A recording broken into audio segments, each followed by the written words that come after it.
कबीरा सूता क्या करे, जागे न जपे मुरारी, एक दिन तू भी सोएगा लंबे पाँव पसारी। कबीर कहते हैं कि भाई सो के क्या कर रहे हो, जागो और उस मुरारी को जपो, है ना। क्योंकि एक दिन तो सोना ही है लंबे पाँव पसार के, मतलब एक दिन इस दुनिया से जाना है। ये सबसे बड़ा सत्य है और उसी सत्य पे आज हम अपनी स्टडी करेंगे। आज का कीवर्ड हमारा डाई, डेथ।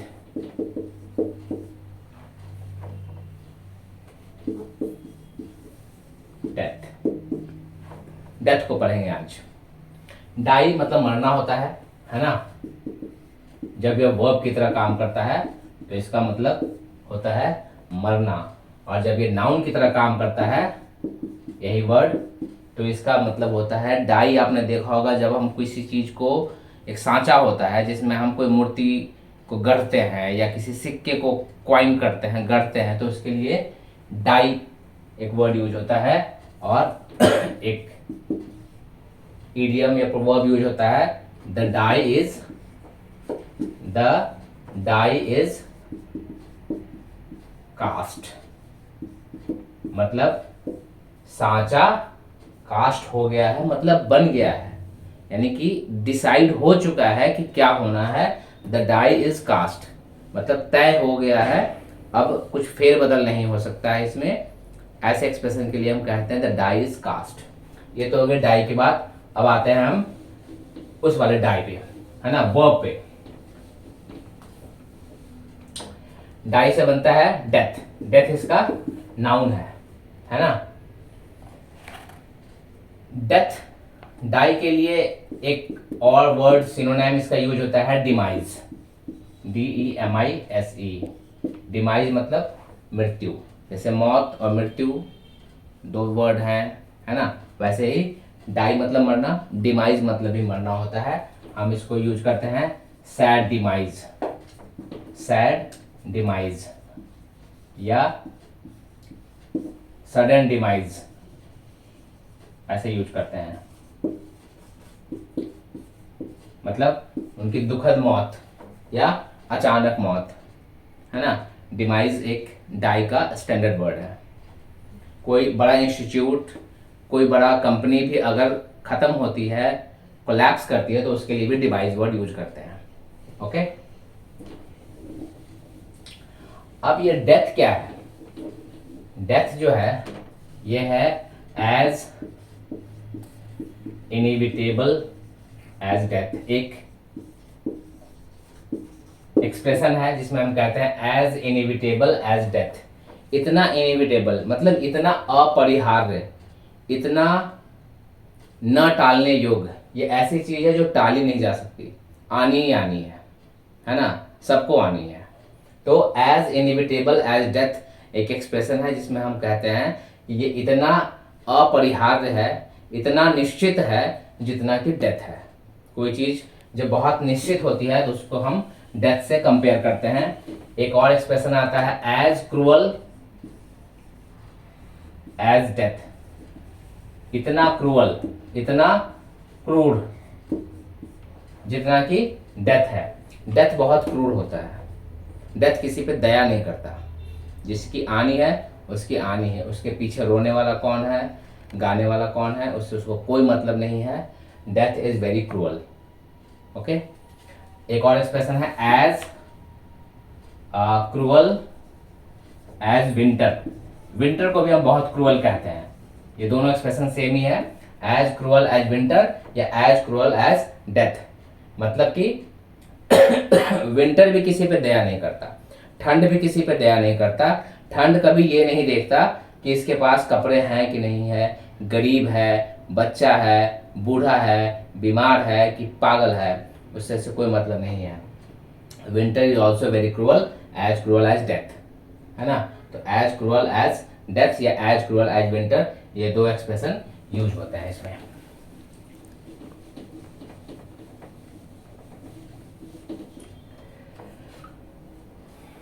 इसके बाद डेथ के लिए हम कुछ इडियम्स स्टडी करेंगे। To join the majority. To join the majority का मतलब होता है मर जाना।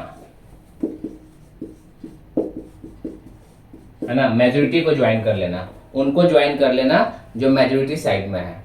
उन लोगों की संख्या ज़्यादा है जिनकी डेथ हो चुकी है in comparison to those who are alive और लिविंग, है ना। तो अगर हम ज्वाइन द मेजोरिटी कर लेते हैं दैट मीन्स वी डाई। एक बहुत सिंपल वर्ड है डाई के लिए, पास अवे। पास अवे का मतलब होता है मर जाना, जिसको हम हिंदी में कहते हैं कि वो गुजर गए, कहते हैं ना, कहते हैं वो गुजर गए। गुजर गए मतलब पास अवे हो गए, पास अवे मतलब गुजर जाना। तो ज्वाइन द मेजोरिटी मतलब गुजर जाना, मर जाना। To kick the bucket, to kick the bucket का मतलब ये होता है मर जाना। To kick the bucket, to leave for the heavenly abode, इसका मतलब भी होता है स्वर्गवास हो जाना यानी मर जाना। To leave for the heavenly abode, leave मतलब निकल जाना वहां से, छोड़ देना उस जगह को, किसके लिए, हेवनली अबोर्ड के लिए। हेवनली मतलब, हेवन मतलब स्वर्ग होता है, और हेवनली अबोर्ड मतलब ऐसा घर जो हमारा स्वर्ग में जो हमारा घर है वहां के लिए जब हम निकल जाते हैं, इडियोमेटिक यूज है, इसको कहते हैं to leave for the heavenly abode. Abode मतलब घर, ठीक है, अबोर्ड मतलब घर। हम घर के लिए ऐसे कभी कभी कहते हैं you are welcome in my humble abode, आपका स्वागत है हमारे गरीब खाने में। गरीब खाने में मतलब हमारे इस छोटे से घर में आपका स्वागत है। हम्बल अबोर्ड, अबोर्ड समझा रहा हूं मैं। ये 4 इडियम हो गए। इसके बाद एक और इडियम है to give up the ghost. Ghost मतलब भूत। To give up the ghost, to give up the ghost का मतलब भी होता है मर जाना। तो ये 5 इडियम हो गए आपके। To join the majority, pass away, to kick the bucket, to leave for the heavenly abode और to give up the ghost. ये 5 इडियम का मतलब होता है मर जाना या गुजर जाना।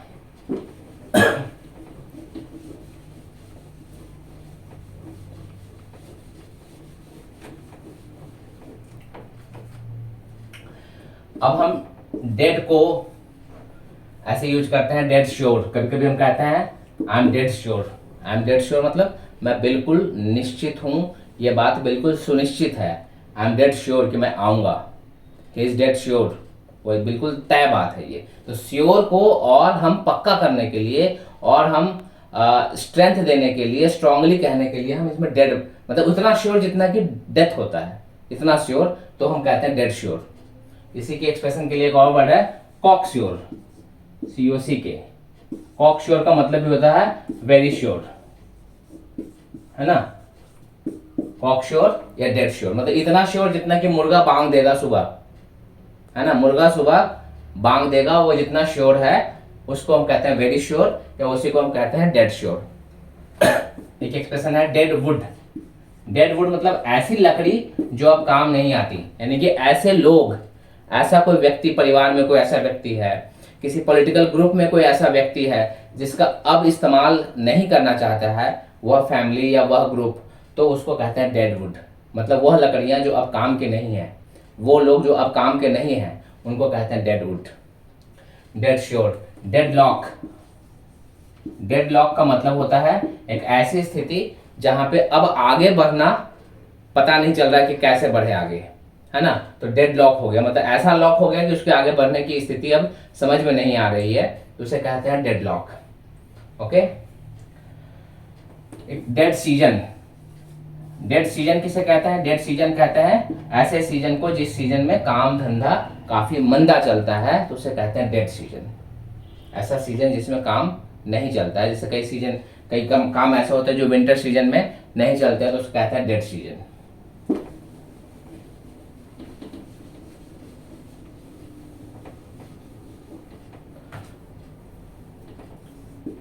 as dead as a door nail, ये एक एक्सप्रेशन है।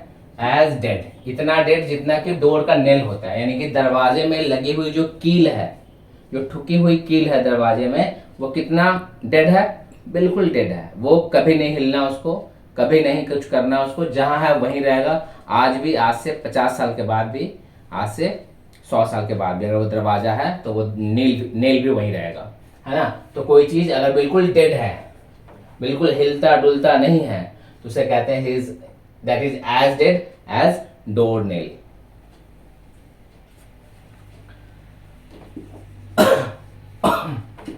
ऑन वंस लास्ट लेग, कोई चीज अगर अपने लास्ट लेग पे है, मतलब वो अपने मौत के करीब है, मौत के करीब होना, है ना, मौत के करीब होना। On one's last leg. Do or die, ये तो आपने सुना ही है, डाई पे do or die, Mahatma Gandhi ने कहा करो या मरो, ठीक है, do or die on one's last leg. उसके बाद one foot is in the grave. अगर ये एक्सप्रेशन आता है कहीं पे, 1 foot is in the grave, मतलब एक पांव कब्र में है। हम हिंदी में कहते हैं कि उनके एक पांव कब्र में है, लेकिन उनकी मोह माया नहीं जा रही, मतलब कि मौत के करीब है, मरना शन्न है, मरने ही वाले हैं, कुछ ही दिनों में उनकी डेथ हो जाएगी। जो उनकी हालात है, जो उनकी हेल्थ के हालात है, 1 foot is in the grave, एक पैर उनके कब्र में है।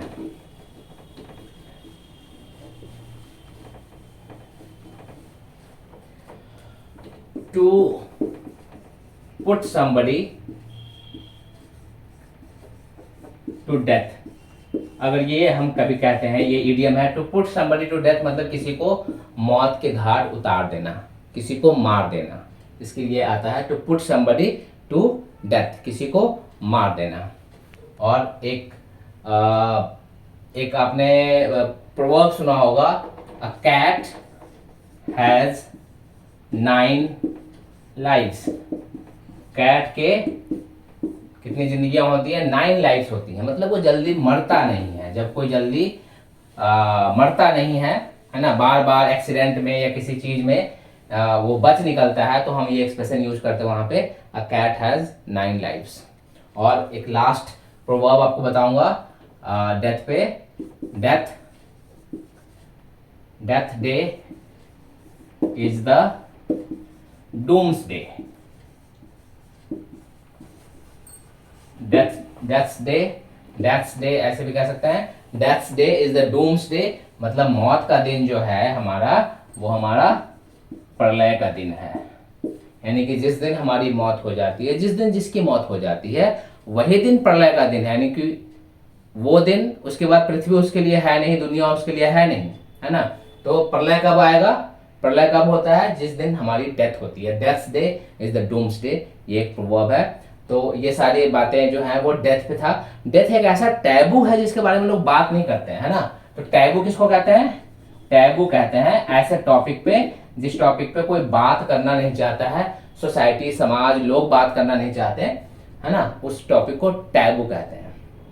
Thank you for watching.